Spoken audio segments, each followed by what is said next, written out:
আমার ঝোপড়ি ঘর, কিন্তু যে বান্দার যে ঘরই নাই, রোডের ধারে এই শীতের মৌসুমে কত কষ্টই জিন্দগি তারা পার করছে।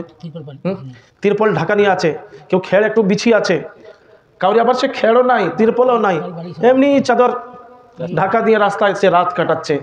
তার চেয়ে তো আল্লাহ আমাকে ভালো রেখেছে, তার চেয়ে তো আমি ভালো আছি। জি, আমার ঝোপড়ি ঘর, যার ঘর নাই সেইখানে খেয়ালটা করে আপনার আল্লাহ শুকরিয়া আদায় করা হবে। আপনার একটা দালান ঘর আছে, কিন্তু একটা বান্দার যে ঝোপড়ি আছে, ঝোপড়িতেই থাকে, সেটা দেখে আল্লাহ আপনারা আল্লাহর জাতের উপরে শুকরিয়া আদায় হবে। আল্লাহ তুমি হচ্ছে আমাকে অনেক ভালো রেখেছো। আমার দুটো পা আছে, যার পাই নাই সে চলাফেরা কত কষ্টই করে, তাকে দেখে আল্লাহর শুকরিয়া আদায় হবে। আল্লাহ তুমি আমাকে অনেক ভালো রেখেছো। যার চোখ নাই, দুটো চোখেই অন্ধ, কিছুই দেখতে পাই না, কিন্তু তাকে দেখে আল্লাহ আলহামদুলিল্লাহ, সুবহানাল্লাহ, মাশাআল্লাহ, আল্লাহ তুমি অনেক আমাকে ভালো রেখেছো। আমি চোখে দেখতে তো পাচ্ছি। আমার দুটো হাত এবং সহি সালামত আছে। আল্লাহ রাব্বুল আলামিনের জাতের আপনি শুকরিয়া আদায় করি। আল্লাহ ওর তো দুটোই হাত নাই। জি, এরকম করে দুনিয়ার আজাইবকে আর দুনিয়ার মখলুককে যখন আপনি দেখবেন, তো মোহতারাম বুজুর্গ আর দোস্ত, আপনার মনের ভিতরে একটা চেতনা আসবে, মনের ভিতরে একটা এহসাস আসবে যে আল্লাহ তুমি হচ্ছে আমাকে অনেক ভালো রেখেছো। কিন্তু বিরাদারান ইসলাম, মানুষ যখন তার তাজা হাট্টা কাট্টা থাকে, তখন তার আন্দাজই নিরালা হয়, একটা আন্দাজই তার আলাদা হয় যে না, ওর হয়েছে, আমার হবে না, আমার কোনোদিনই কিছু হবে না, আমি এখন যেমন আছি কালকেও পরশু তরশু 1 বছর পরও এরকম থাকবো। তার এই ধারণাটা হচ্ছে ভুল। ওই জন্য নিজের কোনো জিনিসের ওপরে অহংকার করতে নাই। ওই জন্য আল্লাহ রাব্বুল আলামিন কোরআনে বহুত জায়গায় বলেছেন, ইন্নাল্লাহা লা ইউহিব্বু মান কানা মুখতাআলান ফখুরা।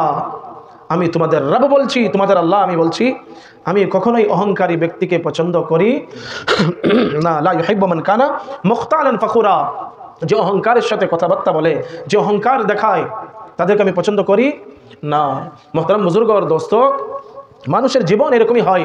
মানুষ যখন খুব হাট্টাকাট্টা থাকে না, তার কাছে টাকা পয়সা ধন দৌলত যখন থাকে, তখন শয়তান তার উপরে হাবি হয়ে যায়, শয়তান তার দিলের উপরে, তার মাথার উপরে চেপে যায়। তখন যাকে যেটা বলার ইচ্ছা তাকে সেটা সে বলে দেয়। তার এটা খেয়াল হয় না যে একদিন জীবনের আমার পরিবর্তন ঘটবে, পরিবর্তন আসবে। এখন আজকে আমি খাজানাওয়ালা, টাকা পয়সা, পালি পার্টি, পলিটিক্স, নানা রকমের তাকত ক্ষমতা আমার ভিতরে রয়েছে, কিন্তু এই ক্ষমতা একদিন আমার হাত থেকে চলে যাবে। সেদিন আমার কি হবে?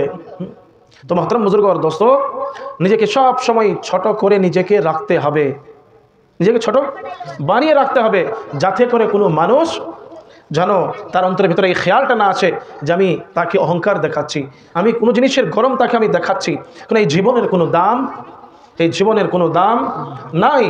আপনি এখন ভালো আছেন, এখন ঠিকঠাক আছেন, কালকে আপনি কোথা থাকবেন, কাল আপনার কি হবে, কোনো আতাপাতা নাই, তার কোনো ঠিকানা নাই। আয়ে দিন, মানে দিনের পর দিন আপনি দেখতে পাচ্ছি, একটা মানুষ আছে সকাল সন্ধ্যা ভালো ছিল, হ্যাঁ, আচ্ছা না, হঠাৎ দেখছি আজকে কোথা আছে।